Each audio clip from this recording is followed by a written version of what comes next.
crónicas, en medios digitales, durante mucho tiempo. No sé en qué número van eso, la concertación de explicaciones. No sé en qué número Por irá. ejemplo. No, eso ya lo terminé. Lo terminaste. El Chile, una democracia tutelada. Claro, es autor de algunos de los libros que voy a mencionar ahora: Los mitos de la democracia chilena, volumen 1, desde la conquista hasta 1925, que fue premio ensayo Consejo de la Cultura del Libro y las Artes en el año 2005. Los mitos de la democracia chilena, volumen 2, el año 2010. Chile, una democracia tutelada, el año 2001. Historia desconocida de Chile, 1 y 2. Aparte de las columnas y otros libros más que tiene. Por ahí tengo, por ahí que tuviste un premio de un ensayo sobre los derechos humanos en los años de la dictadura. Bueno, para que conozcan la amplia trayectoria y la vasta trayectoria que ha tenido Felipe Portales. El tema con el que bautizamos o titulamos esta conversación lo sacamos de una entrevista que dio, creo que en el diario Universidad de Chile, un mostrador, no me acuerdo bien, que dice un remedio de constitución por este proyecto de nueva constitución que se está barajando en estos momentos. Así que vamos a empezar con él, primero nada, para que se presente y para que nos haga una visión personal, primeramente lo que ha sido el estallido, para ahí entrar en terreno de lo que es este proyecto, este camino hacia una nueva constitución. Así que te dejamos la palabra, Felipe, una vez más agradeciéndote que hayas venido para acá. Muchas gracias. Yo voy a aprovechar de vincular estrechamente lo que estamos pasando hoy día por lo que ha sido estos 30 años, de la manera más sintética posible. Porque curiosamente no tenemos conciencia de nuestra historia presente, así como tampoco tenemos mucha conciencia de nuestra historia pasada. O sea, yo creo que, si bien es cierto, en todos los países existe una distorsión muy grande de la historia, producto de los mismos sectores dominantes que buscan embellecer la historia para justificar y legitimar su rol. En el caso de Chile ha sido impresionante. Pero bueno, no vamos a ir a la historia de Chile en general porque no tenemos tiempo, pero lamentablemente desde 1989 se aprecia una distorsión absoluta de lo que fue y de lo que pudo ser y lo planteó el liderazgo de la Concertación. ¿Por qué digo esto? Porque, y aquí me voy a Benninger, no estoy hablando yo. Edgardo Benninger, en un libro que saca en 1997, Democracia en Chile, Elecciones para la Gobernabilidad, plantea crudamente un reconocimiento de que el liderazgo de la Concertación se derechizó. Llegó a una convergencia, dice él, con el pensamiento económico de la derecha, producto de muchos factores que no vale la pena analizar. Y dice, convergencia que políticamente no estaba en condiciones de reconocer. Esta frase es crucial. Convergencia que políticamente no estaba en condiciones de reconocer. Y yo diría hasta el día de hoy, no está en condiciones de reconocer. Pero Benninger, que fue el considerado por todos el arquitecto principal de la transición, ministro secretario general de la presidencia de Elwin, posterior senador designado, en fin, él reconoce eso, absolutamente. Y a partir de ese reconocimiento uno empieza a entenderlo todo, un puzzle que se llena. Por ejemplo, que el año 1989, y esto es muy poco, o sea, nadie lo conoce prácticamente en Chile, se hizo un acuerdo constitucional, y aquí viene ¿cierto? Una reforma constitucional seguida por un plebiscito, de la cual incluso muchos de los que votaron ni se acuerdan. Porque hubo un plebiscito, por supuesto, el año 88 del sí y del no, que lo gana el no, aunque muchos decimos que lo ganó políticamente el sí. Patricio Bañado mismo, me acuerdo, Patricio Bañado, la voz del no, en una entrevista que yo le hice cuando estuve en la Escuela de Periodismo de la Universidad de Chile, dijo, el plebiscito lo ganó el sí. El plebiscito del 88. Pero bueno, lo ganó técnicamente el no, y después que vino, se armó una comisión técnica entre la Concertación y Renovación Nacional para estudiar proyectos de reforma constitucional, para mejorar un poco la Constitución del 80. A todo esto la UDI presenta en enero del 89 su propio planteamiento, y ahí en ese planteamiento ya venía un cambio al sistema de quórum para aprobar las leyes. Y que eso es recogido después en el acuerdo entre Pinochet y la Concertación. Porque en el fondo, en ese acuerdo de reforma constitucional del 89, era un paquete de 54 reformas que ni se conocieron, porque se aprobaron en paquete. Y una de ellas fue clave. Una de ellas constituyó el regalo de la mayoría parlamentaria que le hacía el liderazgo de la Concertación a la futura oposición de derecha. Era evidente que la Concertación iba a ganar las elecciones presidenciales del 89, eso estaba seguro, y Elwin. Pero el punto estaba que, pensando en que Pinochet iba a ser ratificado el 88, la Constitución original del 80 planteaba un sistema de aprobación de las leyes simples, por medio del cual bastaba la mayoría absoluta en una Cámara y solo un tercio de la otra para aprobar las leyes ordinarias. Claro, porque Pinochet iba a tener mayoría en el Senado, con los senadores designados, y iba a alcanzar a tener el tercio en la Cámara de Diputados. Pero Pinochet perdió el plebiscito, así que el prospecto iba a ser para la Concertación. Y también iba a ser favorable para la Concertación, porque la disposición de los artículos 65 y 68 planteaba que, indistintamente, mayoría en una Cámara y un tercio en otra. Bueno, al revés de Pinochet, Elwin iba a tener mayoría absoluta, y la tuvo, por supuesto, en la Cámara de Diputados, e iba a alcanzar a tener el tercio en el Senado. ¿Por qué? Porque el Senado original, que ahí se cambió, o sea, nunca funcionó, pero el Senado original estaba compuesto por 26 senadores electos, 2 por cada región. En ese tiempo eran 13 las regiones del país, la región metropolitana y 12 más. 13 y 2, 26, más los 9 senadores designados, 35. Y el tercio de 35 es 12. ¡Ey! Ahora escuché 10 por ahí, no. 12. Perdemos ahí. Excelente, 12, muy bien la matemática. 12 por 3, 36. Y obviamente la Concertación iba a elegir al menos un senador por región. 13. Eran 13. O sea, eso era absoluto, no había forma. O sea, la Concertación tenía asegurada la presidencia de la República virtualmente y la mayoría parlamentaria simple. Es cierto, simple, pero con las leyes simples habría podido hacer muchísimas cosas. ¿Y qué pasó? Se hace la negociación bajo cuerda, con el desconocimiento absoluto de toda la gente, desconocimiento que hasta hoy tenemos casi todos los chilenos, por medio del cual se elevan los quórum a mayoría absoluta en las 2 cámaras. Claro, teóricamente es correcto, sí, pero teóricamente, pero considerando los senadores designados, la gracia estaba en que con eso se iba a perder la mayoría segura que se tenía. Y eso obviamente todos se dieron cuenta, si no eran imbéciles. ¿Cuál es la explicación? O sea, ¿pero cómo? Esto es algo que yo creo que en la historia nunca ha pasado, que una coalición política prefiera ser minoría a mayoría. El temor no puede ser la explicación, porque el temor no puede... sí, es todo lo contrario, porque si uno le teme al adversario no le va a regalar poder. Uno podrá hacer un uso mucho más cauteloso del propio poder, pero no le vas a regalar poder a tu adversario.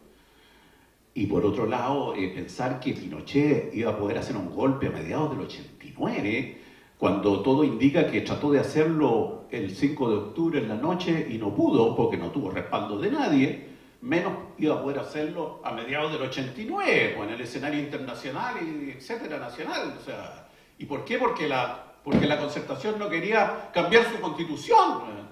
No, era absurdo, era absurdo. La explicación está en lo que dice Bellinger.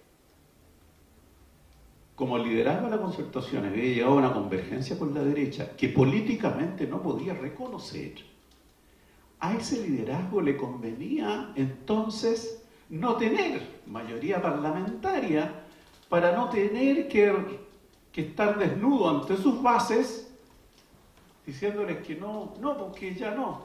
Entonces pudo decirles plausiblemente, no puedo, cuando en los 90 le decían, bueno, pero cambiemos la legislación laboral o la legislación de salud.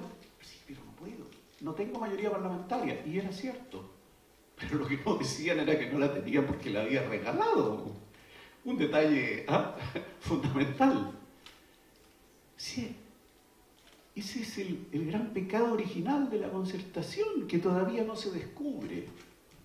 Y esperemos que al menos con esta nueva farsa que se está por hacer, empiece a descubrirse esta farsa original, pero terrible, terrible, y que la han mantenido oculta. ¿Por qué? Porque también esto se complementó, aquí vienen las piezas del puzzle, con una política también. Esto era aparentemente demencial, lo que estaba haciendo lo que hizo la Concertación de regalar su propia mayoría. Claro, aparentemente demencial, pero se entiende en esta lógica, que al final explica Bellinger.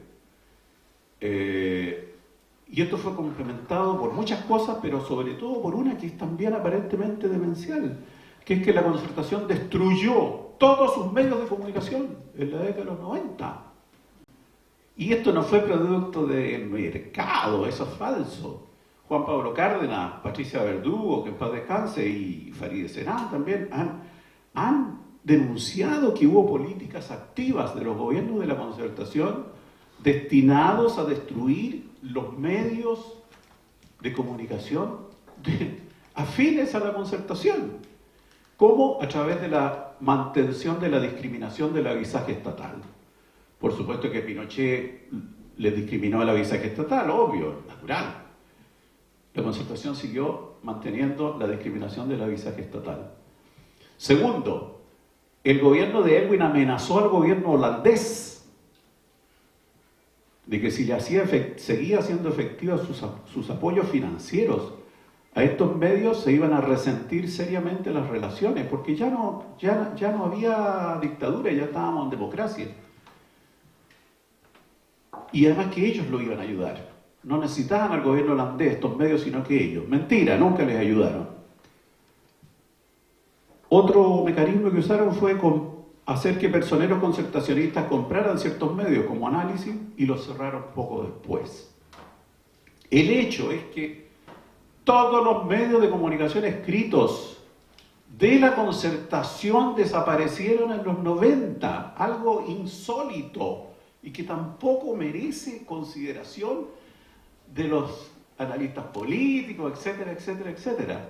La Época, Fortín Mapocho, Análisis, APSI, Hoy, etcétera, desaparecieron.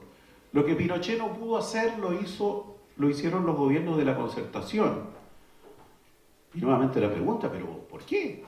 Claro, porque estos medios no habían, los dueños de estos medios y los periodistas de estos medios no habían experimentado esa convergencia que reconoce Bellinger con el pensamiento de la derecha. Entonces al final estos medios iban a ser los que iban a criticar el neoliberalismo concertacionista, a la larga. Entonces objetivamente los tipos se dieron cuenta de que esos medios iban a ser muy molestos, tremendamente molestos, entonces que desaparezcan. Es muy terrible esta historia, pero es así, si no hay otra explicación. Si la otra explicación sería la demencia colectiva, y esa es absurda, es esto. O sea, todo se va cuadrando. El puzzle se arma. Entonces, y después había dos canales de televisión que, si bien no eran de la Concertación, perfectamente pudieron servir no para hacer propaganda, no para abusar de esos medios, sino que para que hubieran servido de debate sobre lo que fue la dictadura. Perfectamente legítimo, con gente de la dictadura también entrando en el debate, a debatir la política del cobre, a debatir el tema laboral, a debatir la ISAPRE, a debatir la AFP. Pero era obvio que el canal nacional, de la televisión nacional, podría haber servido para eso, para contribuir a democratizar el país. Y lo mismo el canal de la Universidad de Chile, porque con la no solo con la intervención de las universidades, sino que naturalmente la Universidad de Chile era una universidad que respondía a sectores más de centro-izquierda, y se privatiza el canal de la Universidad de Chile, y Televisión Nacional se neutraliza a través de una ley aprobada el año 92, en que se convierte en una, claro, teóricamente está bien, una televisión del Estado, pero con un directorio que en el fondo la derecha adquiere también derecho a veto. Pero incluso antes de esa ley, Televisión Nacional no hizo nada por debatir lo que fue la dictadura. Ni siquiera por atacar a la dictadura. Es decir, si ni siquiera se hablaba de la dictadura.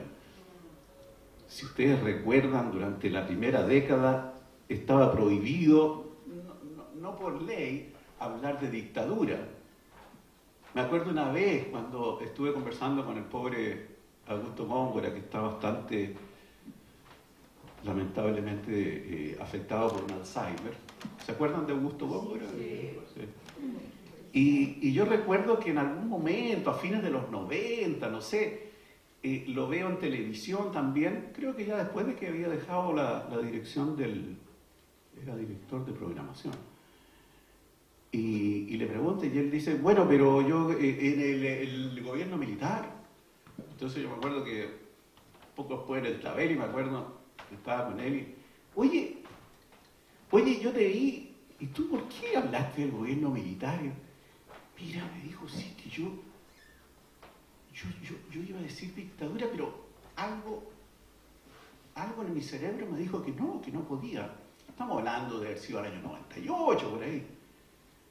Y habla gobierno militar, o sea, estamos jodidos de acá. Bueno, es una anécdota, pero que revela hasta qué punto esa autocensura era salvaje, pero además se oficializa con esta neutralización.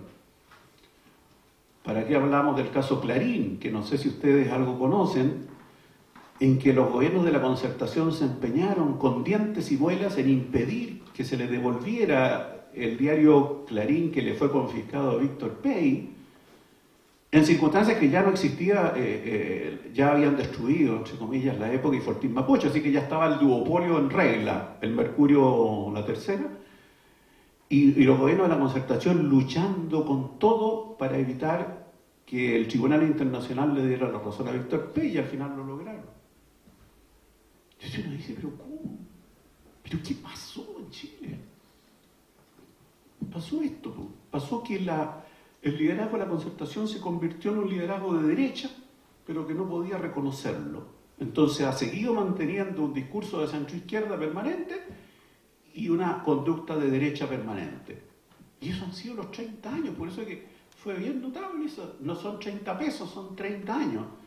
Porque no dijeron no son 30 pesos, son 46 años. No, son 30 pesos, no son 30 pesos, son 30 años. Son 30 años, o sea, la responsabilidad de la Concertación. La dictadura la sabemos, la dictadura fue terrible y todo, y generó este sistema, y por supuesto, está muy clarito. Pero lo que no está clarito para nada son los 30 años posteriores. Y ahí hay una responsabilidad fundamental, no de la derecha, de la Concertación. Bueno, como decía Sergio Aguiló, y tiene razón, de la otra derecha, porque cuando dijo entre las dos derechas, claro, al final son entre las dos derechas, pero bueno, pero en el lenguaje convencional está la derecha y está la Concertación, y la Concertación es la responsable fundamental de la mantención, de la legitimación, de la consolidación y del perfeccionamiento del modelo heredado de Pinochet. La Concertación, el liderazgo, para ser más riguroso el liderazgo, porque hay muchas bases de la Concertación que todavía están engañadas o quieren sentirse engañadas, Porque también es muy duro esto, es muy duro. A mí también, me costó mucho. Yo era demócrata cristiano. Yo era militante demócrata cristiano, incluso yo estuve en un cargo relativamente alto de asesor de derechos humanos de la Cancillería después de Roberto Garretón. Él estuvo entre el 90 y el 94, yo entre el 94 y el 96. Por supuesto, cuando yo seguí tomando en serio el tema, me echó prácticamente insulsa. Y a Dios gracias, porque, bueno, yo me caí, pero después vino ya lo peor de lo peor, en que esta concertación que convergió en lo económico, convergió en lo moral y en los derechos humanos y defendió a Pinochet de una manera grotesca ante el mundo. O sea, ya, lo último. Entonces, no cuesta entender que ahora, alegremente, después del terremoto social que hubo, que evidentemente refleja una insatisfacción ya completa con el modelo heredado, el liderazgo de la concertación alegremente haya coincidido con la derecha en hacer una asamblea constituyente grotesca, donde resulta que el quórum para aprobar las cosas es 2/3, pero donde se ha visto. Incluso dice en Sudáfrica, y no es cierto, en Sudáfrica se estableció 2/3, pero para las materias que lograran mayoría, entre mayoría y 2/3, se establecía un plebiscito dirimente, como planteo yo en el artículo, recogiendo un artículo que hizo un abogado sobre el tema. Pero si es grotesco, pero si la democracia es el gobierno de la mayoría, pero siempre ha sido, eso lo aprendimos desde chicos y eso es obvio. Pero no, ahora no, la democracia es el gobierno de la minoría, en que 1/3 veta lo que los 2/3 quieren, o lo poco menos de 2/3, o sea, 34 es lo mismo que 66. Y eso, de manera increíble, bueno, con el control de los medios de comunicación, nadie está hoy día planteando esto. Se planteó en su momento, después del 15 de noviembre, pero ya han logrado naturalizarlo. Y en ningún foro que ustedes vean, o en ninguna entrevista en televisión, sobre todo, ni en los diarios, van a ver ustedes que se plantea como tema de debate siquiera esto de los 2/3. Cuando es evidente que eso invalida completamente todo este proceso desde el punto de vista democrático. Lo invalida. O sea, la derecha, que se supone que ha logrado, o sea, no se supone, ha logrado siempre más de 1/3 desde el año 90, con eso va a controlar absolutamente los resultados de la Asamblea Constituyente. Y claro, y aquí, para terminar, en el fondo, lo que se produce es también un poco lo mismo que viene del 89. ¿Por qué hace esto la concertación? Porque la concertación, que son muy hábiles, porque sí que son hábiles, pero maestros en esto. ¿Por qué le conviene a la concertación los 2/3? Porque la concertación, como todavía, y esto me lo ha reconocido gente de la concertación, todavía hoy día, la otra vez le planteé a un intelectual de la concertación, respóndeme con honestidad, ¿tú crees que hoy los líderes de la concertación quieren sustituir la AFP? ¿Tú crees que hoy los líderes de la concertación quieren sustituir la ISAPRE? No, me dijo. No lo quieren hacer, pero no quieren hacerse responsables de eso. Entonces, por eso que les es muy cómodo entregar la responsabilidad definitiva a la derecha, con los 2/3. Entonces, a todo lo que no se va a lograr en esta nueva constitución van a decir, pero es que nosotros no podíamos, porque la derecha tenía más de... Claro, nosotros, ustedes le entregaron y ahora entonces se descargan diciendo que no van a poder lograr una constitución más progresista porque el tercio, y no, teníamos que respetarlo. No, es una historia siniestra.